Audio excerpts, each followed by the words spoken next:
Okay, let's begin. Thank you, everybody, for joining us today for the ACT training webinar series. This is the 6th in our series so far. If you'd like to look at previous series, previous examples, let me point this out to you. You go to act.com, and on our website, if you go to the resources dropdown, all you have to choose is customer resources. From there, scroll down and just click the webinars button.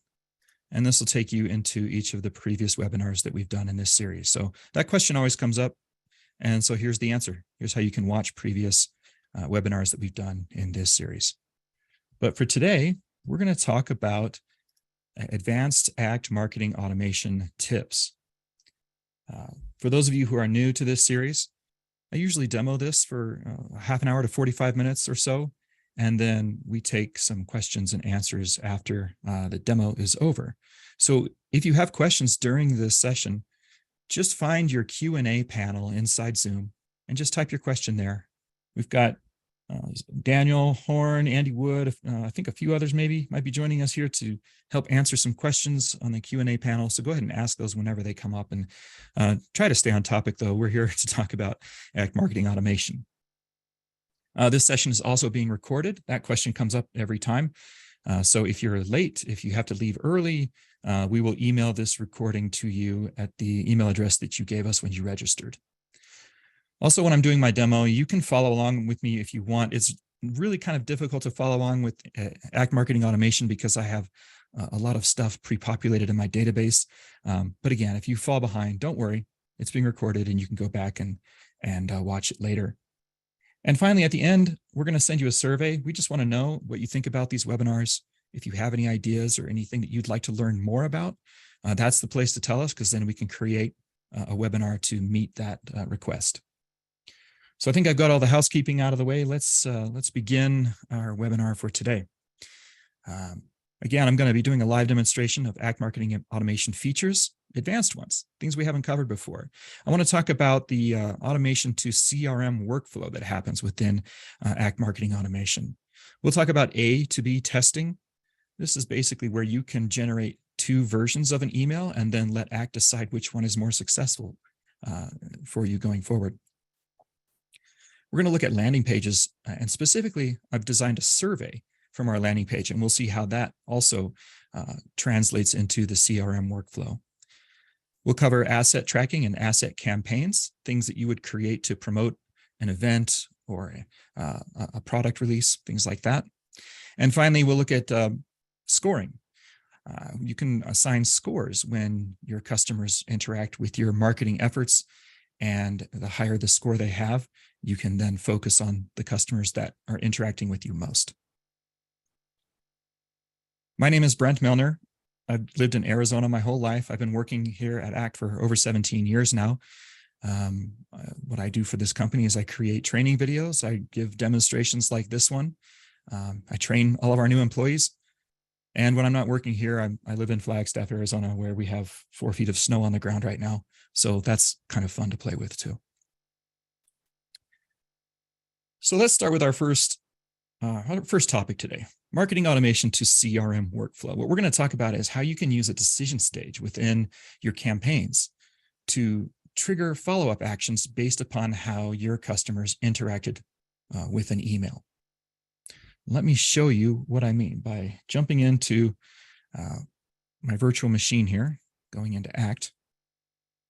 In this example, what I'm going to do is use a decision stage within a campaign, and I want to perform some actions based upon how my customers interacted with my email. So I've got a campaign here. It's called Belgian Glassware Interests 2023. I'm going to open that up, and you can see the workflow. I'm basically promoting a new product that I'm going to release, and I want to see how people react to it. Now you can do the same thing here to promote anything you have, whether it's a tangible product or a service you provide, maybe an upcoming event, really just any kind of contract into which you would enter with your customers. So let's look at the stages of my campaign here. We begin with the start stage, and then instantly I'm sending out an email. Now let's look at this email. This is the initial email that I'm going to send out to everyone who is subscribed to this campaign. And I want to look at it real quick because I want to call your attention to one specific aspect of this email. So as I scroll down, we can see here that I have, well, at the top, I have my subject line. This is the subject line that people will see when the email gets sent. And then within the body of the email itself, I have an image promoting the product. But really, what I want to focus on is this button beneath the picture. Now, I have some text that says, if you click this button, you're going to get a discount if you respond within a limited time. So in order for any of my customers to receive this offer, they really need to click this button beneath the picture. Now, you can link this button to your storefront page with a built-in discount if you have that ability. It really doesn't matter where this link goes, because the magic is going to happen as soon as they click this button. And so I want to show you that in this next part. So let me exit out of this email.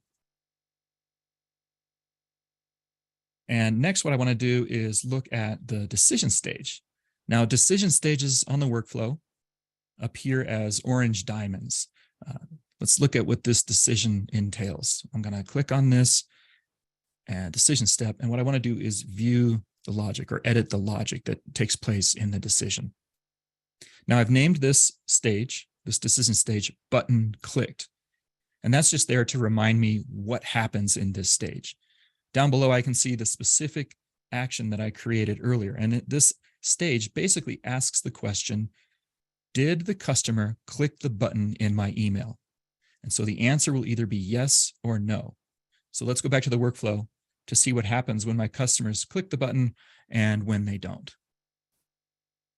Notice that after my decision stage, my workflow branches off into two branches. We have a yes branch and we have a no branch.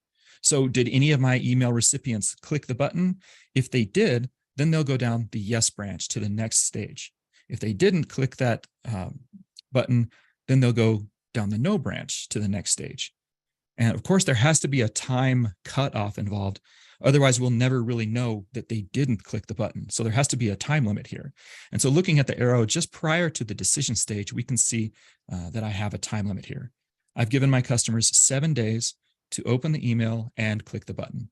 So if they don't do that within a week, they'll go down the no stage.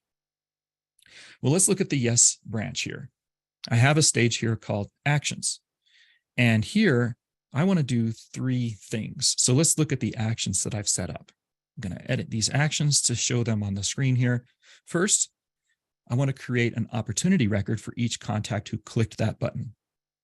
Second, I want to create an activity in Act. Really, this is a to-do activity, and I've assigned it to one of my sales reps so that they'll know they need to follow up with each of the opportunities that I've created.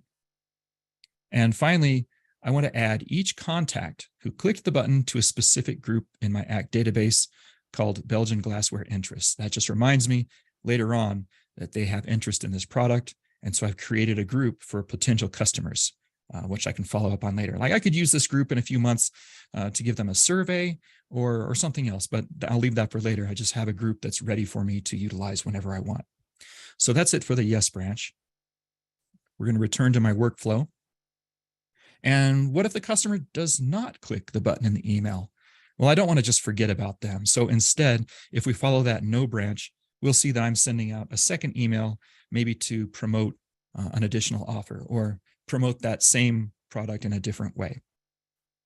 And then you can see how this workflow then ends after those steps. You could add additional decision stages if you want to really get finely tuned responses from or targeted audiences.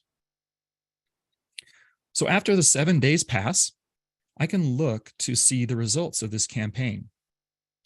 For starters, I'm going to go to the groups area in Act just to see what's been taking place. Now, I should see that my specific group that I created has become populated with contacts who clicked the button in my email. And so the group I created is under my campaign products interest group. I created a subgroup for Belgian glassware. And so when I click that group, I can see, okay, these 6 people have opened the email and clicked that link. So I know they're interested in my glassware. and ACT has automatically added them to this group for me. So that's one thing I can do to follow up. Next, I should also see that there have been some opportunities created, because that was one of the actions that I set up ahead of time. So if I go to my opportunities area, I should see some opportunities for Belgian glassware campaign, and it will line up with the same people who clicked the links in those emails, click the button in that email. So there should be 6 of those. And one of the interesting things here is that you can also verify this if you go to the ACT Insight area. ACT Insight is a place where you can view interactive dashboards and charts based upon your database, whether it's sales related or activity related. We have one view that is specifically for campaign metrics. So when you create opportunities from your ACT marketing automation campaigns, those will show up in these charts here. So we can see I have quite a few clicks. That's why this chart is so busy. But over to the right, I can see I have a few opportunities that have been created here. And I have, there's no value yet because I haven't contacted these customers to say, what is it that you'd like to buy? So that's why this chart doesn't yet have any value to it. But that's another place where you can look to see your results from ACT marketing automation being ported into CRM. The last thing I could check is go to my task list, because if you remember, I did say I wanted a to-do item to be created anytime somebody clicked the button in my email. So this is a to-do item, which tells my salesperson, Fran, to reach out to these 6 customers and to find out what it is exactly that they want for this discount. How many glasses do you want? So it's a really great way to use campaigns and intelligence behind it to tie back into your ACT database.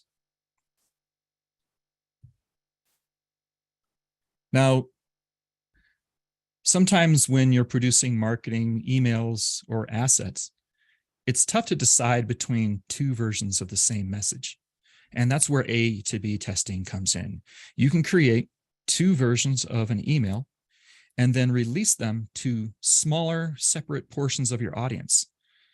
Then after viewing the results, you can decide which version of that email is better, and then release that one to the remaining bulk of your audience. And I'm going to show this to you by using the same example from my campaign area. So jumping back into ACT, let's go back into ACT Marketing Automation, and we are in this Belgian glassware campaign still. Now I'm going to view the email once more. Notice as this email loads at the top, it says A version. That means that I have enabled A to B testing and I have an A version and a B version. To view the B version, all I need to do is go to my actions menu and then just choose edit B version. Now, I didn't really change a whole lot between these 2 emails. I did change the subject line. The A version says introducing Belgian beer glassware, and the B version says be the first to try our new Belgian glassware. So a little bit of difference in subject lines. And this might be one of the areas that you want to use A to B testing for, to see which subject line is more effective, which subject line gets people to actually open that email. And there's a real science behind that, but you can use A to B testing to figure out which one works more. You can also use A to B testing to completely design different emails. My end goal, though, is I want them to click this button. So I need to design an email that causes them to click the button at the bottom. The only other difference I have between my 2 is the image that I put here. I could have written a new header. I could have put a bunch of different text in here. I could have just totally redesigned it in a different way, but I wanted to kind of keep it simple for this example. Now I want to look at the properties for how the actual testing will perform. How do we have A and B compete with each other? So in my actions menu, what I'm going to do is go to my A to B properties, and we can see the criteria that I chose here. Now, I chose to wait for results first, then continue sending.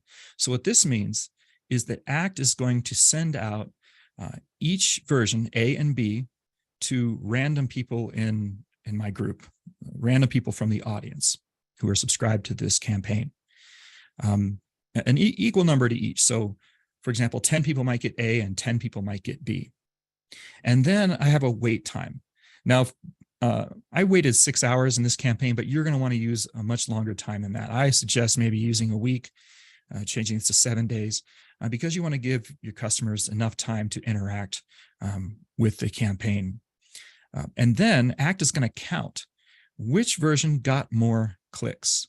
Now, you have to really determine what is your decision criteria for what defines a successful email. Is success defined by people just opening the email? If so, you would choose opens. Or is success achieved when your audience clicks any of the links in your email? Now, each instance has its own definition of success, but for my email, I'm defining success as people who click the button or any link inside this email. The last thing you need to do is decide how much of your audience do you want to include in the test. Usually you're going to do about 10%. That's usually enough to get a really good case for which email version worked better. What this means is it's going to send the A version to 5% of your audience and the B version to 5% of your audience. And then after 7 days, ACT is going to tabulate the results. Which version got the most clicks? Was it A or B? If it was A, then it's going to send the A version out to the remaining 90% of your audience. And you will have done a small test and used automation to make sure that the best email reaches the majority of your audience. So that's A to B testing. It's available inside your campaigns for sending emails. It's also available in assets, which we'll look at in a little bit later. Next, let's talk about landing pages and surveys.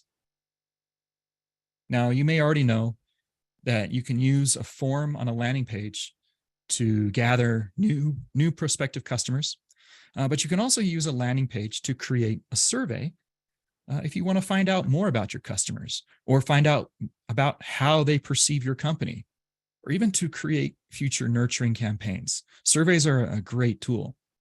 And so I want to look at a sample survey that I built almost a year ago. I'm going to go to my landing pages area inside ACT Marketing Automation. And the survey I created is called Customer Survey. So let's take a look at that. When you go to any landing page, there's going to be a workflow here as well. But before we talk about the workflow, let's look at the specific survey that I created here.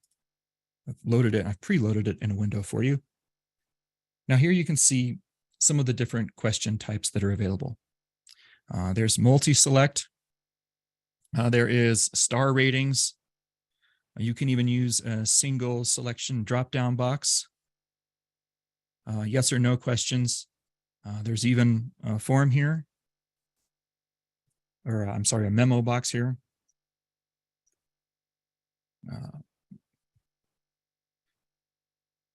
Whatever your customers put in here, ACT is going to record this information onto their contact record.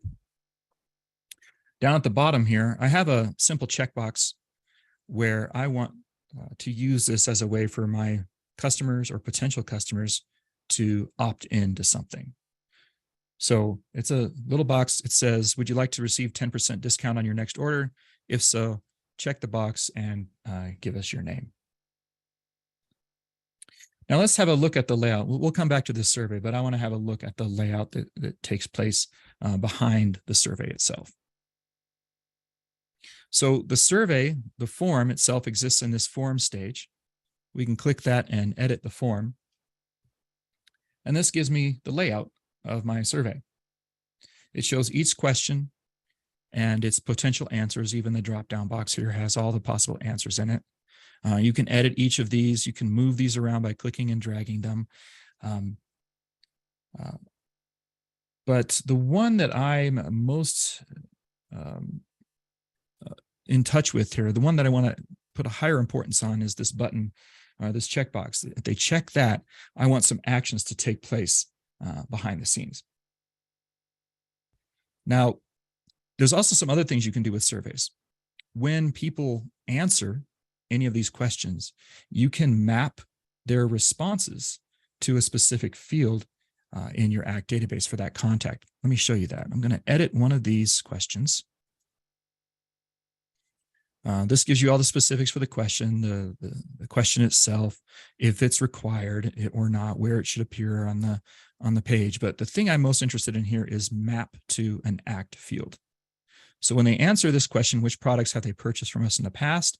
I want that to show up on a specific field on the contact table. And the field is a custom field I created called S_purchased.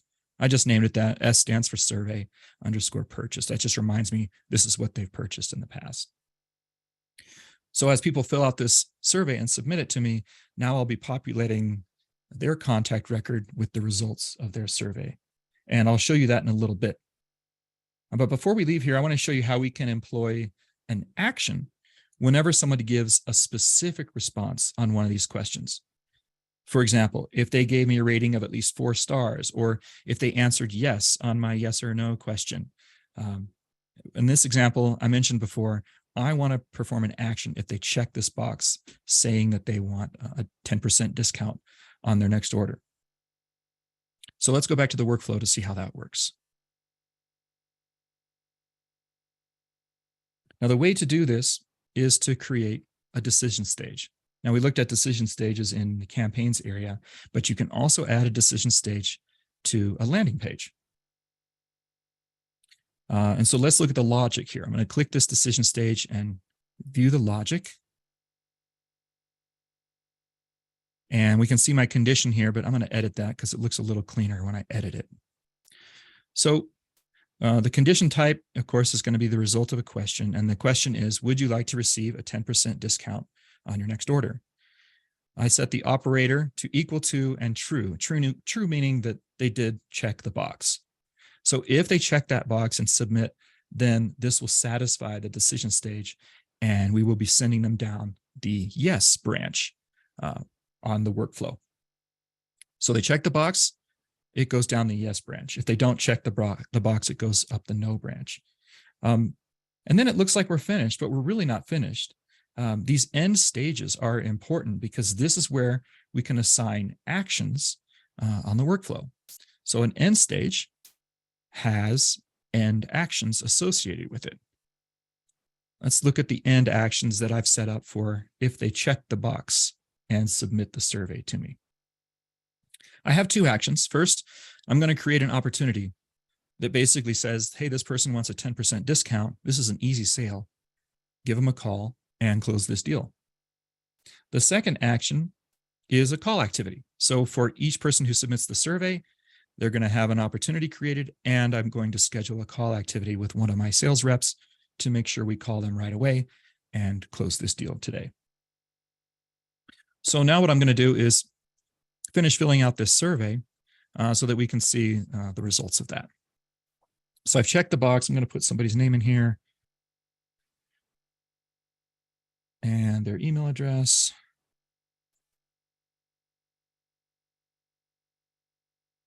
And their company name is going to be Wabasha Brewing. Their phone number will just be 651 55 2102. Okay, so we put that person's information in. She has come and fill out this form, and she submits the survey. Now we will return her to the end page, which I've designed, and it basically says, "Thank you for submitting our survey. We're going to contact you shortly to arrange for your 10% discount."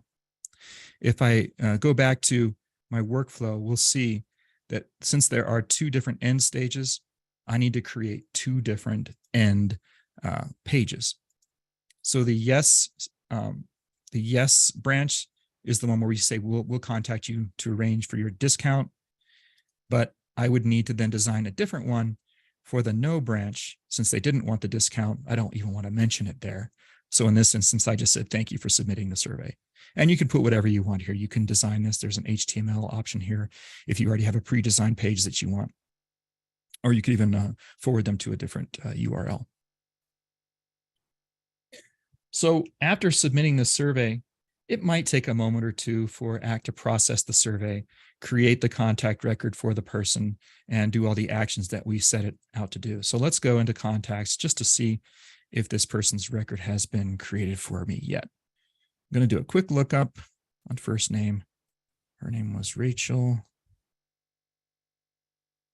We'll see if she shows up here. There she is, Rachel Wabasha. So that's how fast it happened. We've already got a new contact created for her.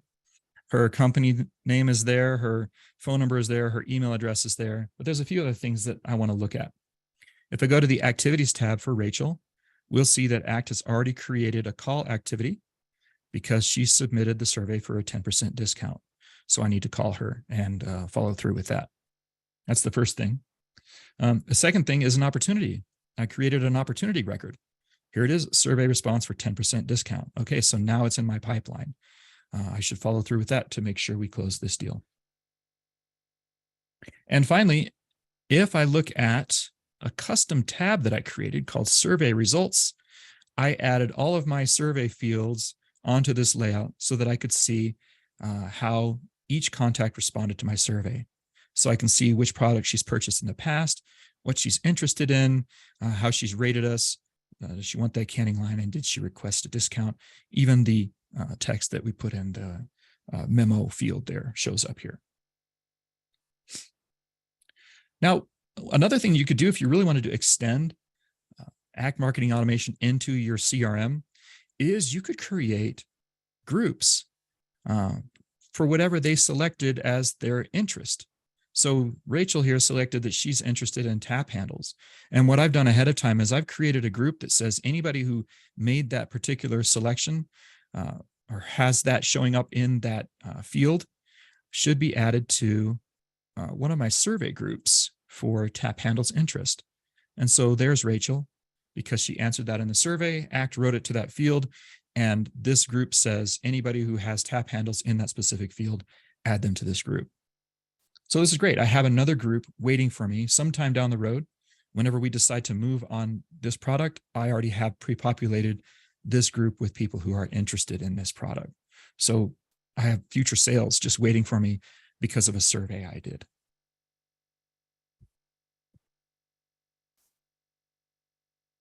Next up, let's talk about asset tracking. Now think of assets or asset campaigns as a way to promote something about your business. Maybe you have an event coming up. Maybe you have a product release coming up. Something big's on the horizon, and you're developing all kinds of marketing tools to promote that thing. What we call that is a marketing or an asset campaign. And so I want to look at the assets area inside ACT Marketing Automation to show you what an asset campaign contains. Well, I messed up my thing here real quick. Let me just reload this. Sometimes when I deliver these webinars through a virtual machine, I get brief disconnects, and I just need to kind of refresh the screen here. Hold on a minute.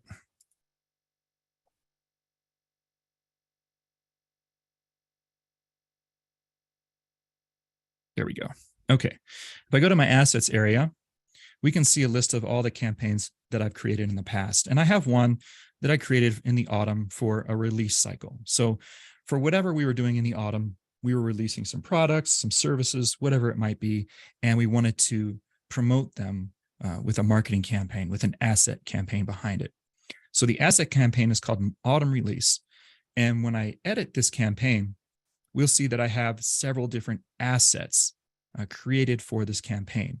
Now, an asset can be a PDF file, which is kind of like a, maybe a digital catalog or digital brochure. It could be a website that you set up to promote something, or it could be a video that you created on YouTube to promote it. And you can have infinite number of assets here. I could have 5 videos and 10 PDFs or 18 web pages, however you want. In this example, I just created one of each just so we could see how it works. You can even include ROI figures into tracking whether this campaign was worthwhile. So I just put in some dummy figures. I just said it cost me $50 to produce all of these things.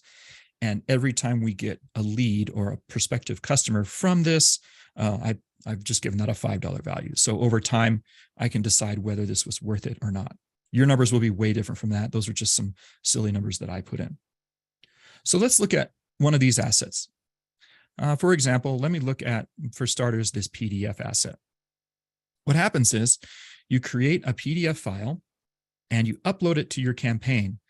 Act is going to give it a unique URL, a unique web page, so that whenever anybody clicks that link, they're going to be reading your PDF file within a wrapper where you can now gather information about them, how much time they spent looking at this file, how many pages they viewed, where were they viewing it from, things like that. And we'll see all those details in just a little bit.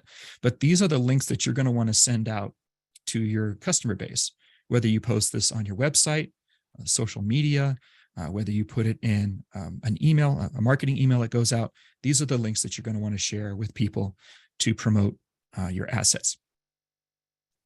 So let's look at one of these. I'm going to copy this to my clipboard. All right, we'll copy that here, and I'm going to open up a new incognito window because I have so many cookies here. I just need to make sure I get a fresh view. So when they click that link, they'll be presented with your PDF, whatever it is. I've just got an 18-page document that I found from the archives here. And so they'll be viewing this PDF. And what I've done is once they get to page 3 of the PDF, so they go scrolling along, it's going to pause where they can no longer scroll any longer. And they're being served a form that they need to fill out.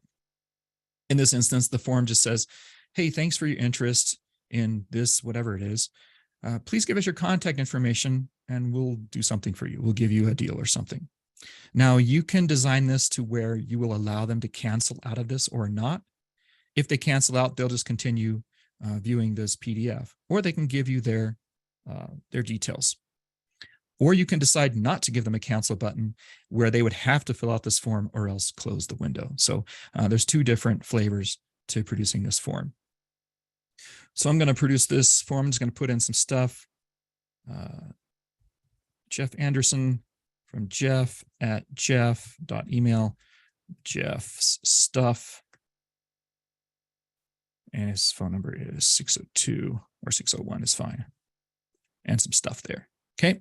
And if you're in the UK, there are additional restrictions that take place. You have to have your customers basically check a box that says, I authorize you to use the information I'm giving you. So there's a little GDPR section that you can add to these forms as well to keep yourself in compliance with that. Once I click submit, that information gets sent over to ACT. ACT is going to create a new contact record for that person, and Jeff will now be able to continue viewing this PDF file at his leisure. Back in ACT, what we'll see then is, close this window. This autumn new features has now received 1 more hit. So if I refresh the stats, we'll see these numbers on the right change. We'll get 1 more impression, 1 more form start, 1 more lead created. And so those stats are being updated all the time. And we can view the dashboard to see kind of the results of what's been going on over time. Now, each of these assets have their own dashboard of stats, or you can view the entire campaign combined as one giant dashboard. So at the top, we see how many times it's been viewed, what's the average time people have spent there, what kind of leads we've generated, how many people have filled out that form, and so on. We got some charts over time. I started this back in November of, 2021, I think. So yeah, over time, you can see how often it was viewed. And then the blue section shows me how many times the form was submitted. These numbers would be a lot bigger for you in a real life setting, but for me, it's just me clicking the links myself. Down below, we get results of each person who filled out the form and submitted it. So we'll see the information they gave us, their name, their phone number, their company. We get the creation date, and we can even see where ACT has assigned them their own unique ID for their contact record. Scrolling down a little bit more, we'll see where they came from. So what ISP were they coming from? Where in the world did they click this from? We scroll down, we can see a geo map that shows me basically where all my form submissions came from in the world. So I can see, oh, this is very popular in Europe or something. I didn't know it would be that popular, but there it is. That would help me to kind of change the way I market because I know I have an audience over there. So all these details are available as part of the asset campaign dashboard. And those are viewable for each of the individual assets. So I have one for PDF, one for my web page, and this one for a YouTube video. Now, we talked about A to B testing in an email, but A to B testing is also available in your assets. So maybe I do have two videos and I don't know which one is more effective. Well, I'm going to produce both of them side by side here and then view the details for which one gets more results. When I click the dashboard for the video area, it'll separate it out into A versus B for me so that I can see which of my videos is the most effective. So this assets area is really great for when you want to promote something new that's coming up and you have a lot of marketing effort behind it. You can see that that effort isn't wasted. And of course, we can now, all the forms that were filled out, we can now market to those people in a whole bunch of different ways. Okay, let's see. The last thing I want to show you today is all about lead management and scoring. Now, inside Act Marketing Automation, you can create scoring profiles, which will basically tally how your customers interacted with your emails, with your landing pages, with your website, with your assets, with anything in Act Marketing Automation. And you can assign points for each possible click or view. Then over time, as your customers interact with your emails and landing pages, their scores will add up to where you get customers who have a really high score. And that tells you, oh, these are the people that are most engaged with my marketing efforts. So these are the ones I should reach out to first. But that's not all. You can also create actions that occur based upon score value. So if somebody reaches a score of more than 4, create a call activity for them or something like that. So this scoring area is really a cool area. And I want to show that to you pretty briefly here. It's in the admin area of Act Marketing Automation. When you go to the admin area, usually scoring shows up automatically, but if it doesn't, you can always go to your drop-down menu and find account scoring. That'll take you to the scoring profiles. Don't forget to click go. That's what makes the page refresh. So by default, you're going to have a default scoring rule, which does some stuff, but you can create your own scoring rule. So I have my own unique scoring rule called new releases. And this is all going to be based upon how people interact with my emails around new releases or surveys I have about the things I've released. I'm going to edit this just to show you some of the things you can do here. I've created 5 different rules. So whenever somebody clicks a specific link inside my Belgian glassware campaign, I want to give them 2 points. Whenever they open one of my other emails, I'm going to give them 1 point. So there's 3 other emails I have in different campaigns. I want to give them 3 points. And for anyone who just filled out that survey we looked at, they're going to get 4 points for that.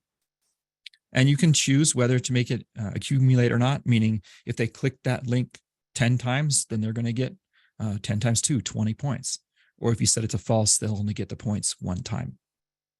And you can also set up an expiration. So if it's been longer than 30 days, then erase those points for what they did. This helps you to keep the scores current so you don't have a customer who interacted with you 2 years still showing up at the top of your list. So what are the actions you can do? Well, one of the things I think I did was set up an action where if you had reached a score of 4 or more, I added you to a group, or I created an opportunity for you, or created an activity for you. All those things are available when you set up rules like this. It's a really cool tool to help you identify and automatically interact with the customers who are highest engaged with you. Okay. So next up, I want to talk about a special offer that we have. We have an exclusive offer for attendees of this webinar to receive 25% off Act Marketing Automation through the end of this month. All you really have to do is give us a call or contact your ACC if you'd like to learn more. So there's that phone number for you. Give us a call. It's only here for another 6 days or so, so don't wait too long on that. And we also have services available if you'd like to get the most from ACT Marketing Automation. So this webinar is a good first start, but maybe you'd like to find out more. So call us again or call your ACC to learn more about additional services to get you started or do more complex things with ACT Marketing Automation. And so that's all I have. We're going to look at the Q&A. It looks like our guys have been doing a really good job of staying on top of the questions that are coming in. So if you have any additional questions, go ahead and ask them in the Q&A panel inside Zoom, and we will stay around for a little bit to answer those questions. So with that, I just want to say thank you very much for joining us. Again, fill out the survey at the end of this when you receive it. Let us know if there are any other topics that you'd like to know about. We want to keep doing these webinars on the last Wednesday of each month. So give us some ideas. What are you struggling with? What would you like to get better at? What areas of ACT are intimidating to you and you just want to get more comfortable with it? Let us know and we'll help walk you through it. But I hope you're having a great new year, and we will see you next month. Thank you. Have a good day. Bye-bye.